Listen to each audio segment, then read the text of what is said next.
Hello, I'm Soycat and welcome back to a third channel video. If you've never been to Asia before, one of the delights that I'd like to inform you about is 7-Eleven. It seems like a really mundane thing, especially living in a country that already has it, but in most Asian countries there is a 7-Eleven with a very diverse and maybe strange selection, maybe normal for the locals, but I figured I'd show you around a 7-Eleven and let's pick up and try some stuff. So yeah, this is a 7-Eleven over here in Taipei, just underneath the main station. It's one of the busiest 7-Elevens, I guess one of the smaller ones as a result. We're gonna be looking around, seeing what we're gonna get. So yeah, you can immediately see this like, oh yeah, this is a familiar thing. It's a hot dog stand. If you want, you can get a hot dog for about $1 US, a little bit below, or you can get some bows if you really want. That's kind of cool that there's a thing to it. Then oh, look at this. There's some form of miniature foods. I guess you put them in a bag, and they're just under, I think that's $8 Taiwanese each. That's pretty good, like about 25 cents per item. Oh look, there's some more. Oh look, here are some boiled eggs. It seems that you can I really don't know what this is. Like, I think that's eggs being boiled in some form of vinegar maybe. Then we got some sweet potato. You get some like weird things in the hot racks instead, but also if you go look around any part of the store, you're gonna see how even, like you'll recognize some brands, but every now and then it's just like, I have never heard of that one, like Catch for instance, or like, again, very strange looking around the whole store. But today let's try and go to the section that in my opinion has the most fun going on, because pretty much anything in the like frozen chilled section is going to be pretty fun. If you don't know, especially in Japan, 7-Eleven is really good with their sandwiches, and I'm going to be seeing if that's true here too. So first of all, we've got a bunch of drinks to contend with. We've got a lot of, as you can see, like kind of fruity juices. This is just asparagus juice actually, which I feel like I have to buy now just just by default. Like, I've never heard of that being a thing anywhere. I hear it makes your pee smell though, so we can find that one out in a few days. You can also see how there's some cereal cartons. I guess it like, you get some milk and then you put the cereal in. That's nice, that's lazy, that's easy. That's actually a good way to do cereal in the morning if you don't have anything with you and you need cereal and you're at the convenience store. Perfect. We've also got some banana milk, some chocolate milk, lots of the, again, usual kind of milky drinks, but there's just so many of them because they continue over here, as you can see as well. Honey milk, cran blueberry, is that milk? I'm assuming not. There's so many different types of milk. Even down here, apple milk, which I've never heard of before, but maybe we'll pick one of those up as well. You can, oh, here we are now, the food, you can see similar kind of just craziness going on here. Just like, there is a lot of it would take a few seconds to identify any given item, but we don't have a few seconds in today's video because, again, I'm loudly talking at a convenience store to YouTube. What do you think this is going to be? So let's instead look at the sandwich section. We got ourselves, I think that's an egg, and then something else, tuna and cucumber, if I had to guess, sandwich. Definitely going to take one of those. And then looking around the rest of it, we got some jellies, I guess.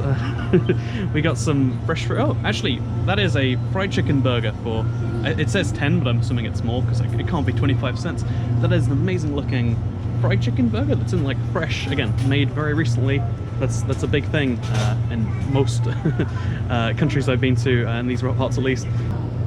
You can also see, looking at the crisp section here, it's going to be a similar thing where like, oh, that is seaweed flavored, that is Swiss cheese flavor. That's just cheese, I'm guessing, but like, you see a lot of bizarre flavors. Like salted egg is really big.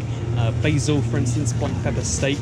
Even like, again, Western brands always are very widely changed when they are here. So like, looking at the Doritos flavors, have you heard of any of these? Have you heard of Spidey? What is that? Spidey Spice, it sounds like. Have you ever heard of Spidey Spice Doritos? I haven't personally. J&G fried chicken. There's a lot of again, interesting variants. I'd love to just one day live here for a month and try every single one of them one by one, because I'm not a consume 12 bags of crisps in a day type of guy. Maybe you are. There's even a Cocoa Ichibanya flavored Lay's bag here. But yeah, one thing that did get me curious is I saw pea crackers, which I don't know what that is by itself, but these are mixed berry flavored crisps, or pea crackers. They look like crisps. I'm assuming they're a healthier version. So we have to give ourselves some raspberry, cherry, and blueberry flavored crisps. Yeah, let's keep looking around. Oh yeah, something else that's also kind of cool. You can get soup or fried chicken, like here at the store. They heat it up for you, and then you can like eat it as you go. Again, because microwaving is like a bigger part of the process here. Maybe it seems less bad or whatever. But also onigiri, which is again one of the coolest things about a 7-Eleven in Japan you might have heard about. A lot of the cool stuff from there is here, and then a few little cool extras that you don't expect. Like, again, never seen a few of these things over here. But let's go give it a try now, and I guess we'll pay first. That's probably important. Fun fact, you can pay by the SIM card used for Metro here. Also works at the 7-Eleven.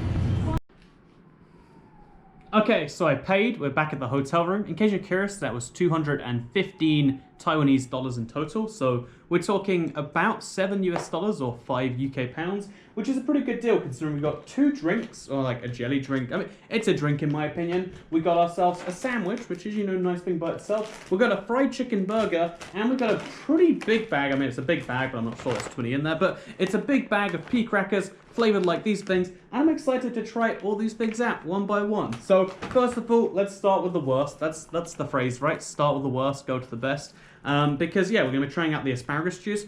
I've tried asparagus quite a few times. I actually really like it as a vegetable. Like, it's a really good have it alongside a meat, so you feel less bad about just eating meat vegetable. And yeah, like I said, it's quite famous for its pea. I feel like there's no place a straw can go in here. Yeah, I feel like I feel like I was given a straw that isn't the pierce. Okay, here it is. Okay, so there's a little thing here that maybe I just dig a straw into. No, we gotta. I think. Okay, wait. I got this. This is gonna happen. We do this, and then there we go. And now we just shove the straw in this little gap. So we got a little trifecta, quadrifecta, I guess. This is hard. Just like it was hard for me to record that in 7-Eleven, by the way. A lot of people were like standing out of the way so I could record. And that's like really polite, but also makes me feel awful because it means they're acknowledging that I'm doing this weird thing for the internet. That is juice that tastes like asparagus. Okay, so at first it has a milky flavor. You're like, oh, I'm drinking like a coffee or something.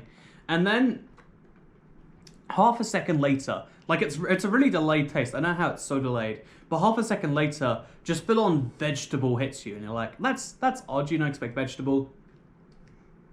It has a nice sweetness, like at first, and then very quickly afterwards, it has the exact same taste that asparagus has in your mouth. I feel like the only reason for this drink to exist, because it's quite cheap, it's about 50 pence or so. The only reason this drink to exist is like, I feel I need to be healthy, but for some reason, I can't drink a smoothie, so I'm going to go ahead, I'm going to drink asparagus juice. That's the only reason. I logically cannot think of anything else. Then we got our second drink, which we'll use for, just actually to cover up this flavor first of all. It's 7-calorie apple jelly juice. So I've had jelly drinks from Asia before. They often go on discount because there's just so many of them. At least I got a bunch at discount, is what I'm saying here, in the UK once. But I've never tried them. I've never tried just a 7-Eleven brand apple jelly. This is 7 calories, so it's basically, it's the Coke Zero of jelly drinks. Tastes like jelly though. Maybe I'm just like thinking of the asparagus juice, but it's like, oh, this is good. Get this right. It's sweet when you first put it in your mouth, and then it's fleshy and you have to kind of chew it a little bit, which to a lot of people sounds really unappealing, but to me that's great. Like, I want something I can sip, but I also want something with a little bit of substance. There's like a blockage in here somewhere, I think. Yeah, this is surprisingly good. I would say it's clearly not as good as like the regular brands that I had. Like, this is like 8 out of 10 on the spectrum of like, asparagus juice being 0 and a perfect version of this being a 10. This is like 8 out of 10. I'll drink this all the way through. But given that I have like a sweet tooth that is fulfilled perfectly by Asia otherwise in their drinks, this is a no-go if you have a sweet tooth. But if you want 7 calories worth of drink, then it's a better way to get it than this asparagus. Oh, I spilled it on this. Okay, you know, that's gonna be a bad cleanup job. Yeah, this is a lot more than 7 calories, as it turns out. Okay, next up, we've got ourselves, again, I think it's an egg sandwich and a tuna and cucumber sandwich. I'm not too sure, though, because it's not very clear. So again, packaged sandwiches aren't a big thing outside of the UK, as far as I know. Like, most European countries don't have them everywhere. But they are a big thing in Asia, which is something I really like. But in a very different way. Asian sandwiches seem to be, again, maybe I'm stereotyping, maybe you're not allowed to do that because, you know, when it comes to generalizing something racist colonialism is the way people respond. But assuming that I'm not racially colonizing your taste, not racially colonizing you with these text things, let me show you these sandwiches. So it's a sandwich in any traditional way, except there's no crust. I don't know why there's no crust in Asian sandwiches, but there never is. So there's no crust, and then also the bread is super fluffy. I don't know how to show fluffiness to you, but you can see that's the whitest bread. It's very fluffy, like, I don't know, if you punch the sandwich, you'd make a serious indent. It's not hard bread is what I'm trying to say. And then there's a very big egg in there. And yeah, let's go for this.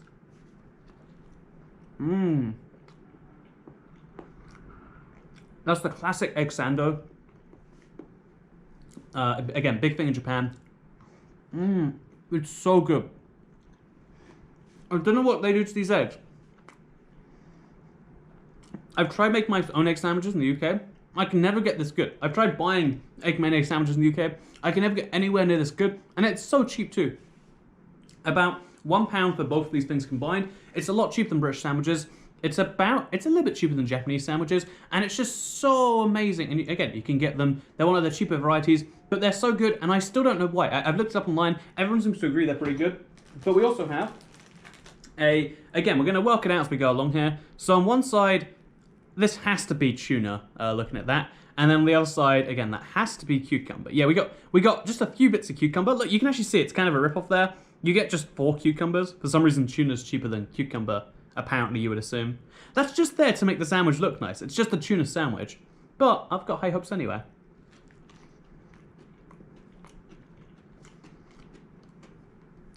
So the tuna has like something on there to make it taste a little bit. It's not just a tuna flavor. It's like a tuna with like some fiery mayo mix, or so, it's not fiery mayo, but like tuna with a separately sauce to like add a burst of flavor. The cucumbers, they're mini cucumbers anyway. They're immediately just gone. There's like one bite and then they vaporize in your mouth forever.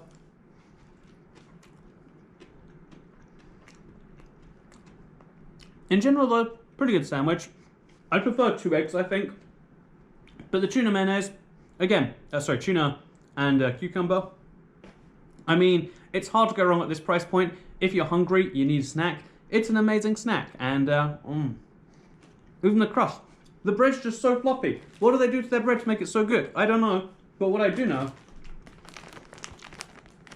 is that as soon as a lady, who was very cute by the way, at 7-Eleven, like, I don't know why, but like, cute, high-pitched, like being nice, friendly. That's all I need in a Asian 7-Eleven attendant. But is that an allowed thing to say? It's the third channel, I don't care. But yeah, basically, we have ourselves one of these, and when she asked, like, do you want that hot? She didn't ask, she just pointed at the microwave. I was like, yes, let's do that. So, yeah, it's a very, very soggy bun. Like, my hand is wet, physically wet touching this bun. The chicken, though, is looking pretty good. You can see there's a lot of it on the front end, not so much on the back. It seems as though they do have all their food, like, they very front load it, and then the back gets lighter. So, I guess that's designed to make the first bite so good. Maybe that's why people like 7-Eleven so much. It's 2 different types of chicken, it seems.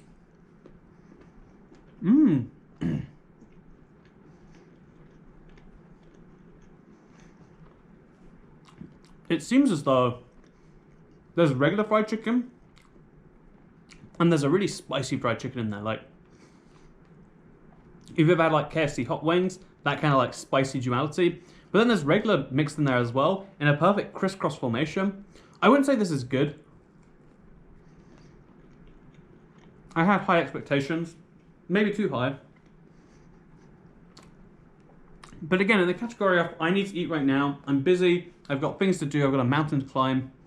This is pretty good. This is like a grab the snack, go for it.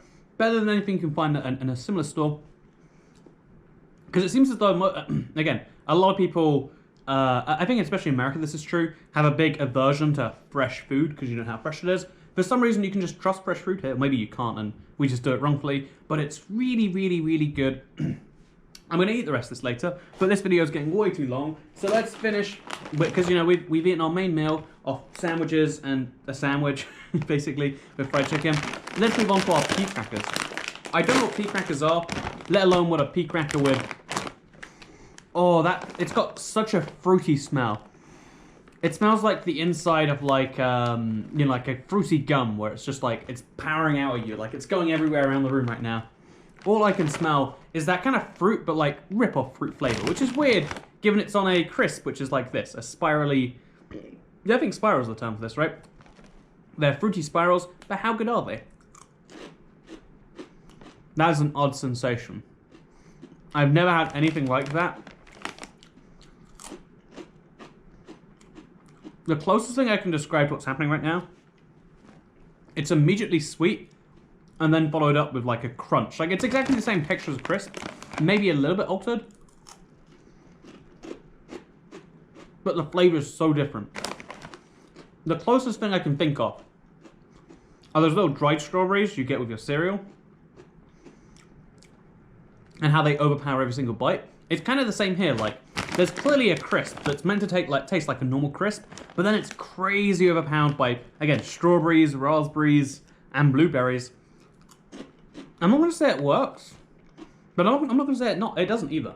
I'm going to say this is a solid, it's not the best thing in the world. Admittedly, there are better crisps than this, but if you love fruit, if you want to feel like you're getting one of your 5 a day, which you definitely are not, by the way, but if you want to feel that way, because that's what, there are so many foods in the modern day that are just marketed as healthy, aren't actually, but people like them, because feeling healthy is just as important as being healthy. It's not, but I mean, it feels like it is. And yeah, because of that, these crisps are a good way to fulfill that need, if you'd like to. But they're strange. They're very, very strange. I don't know if I'll finish the bag. They make me feel concerned and confused. But if that's not what Asia's here for, I don't know what is. So thank you very much for watching today's video on Taiwan 7-Eleven. If you liked it, don't forget to smash something. One of the things that YouTubers tell you to smash. And I'll see you all next time. Third channel, don't care. Goodbye.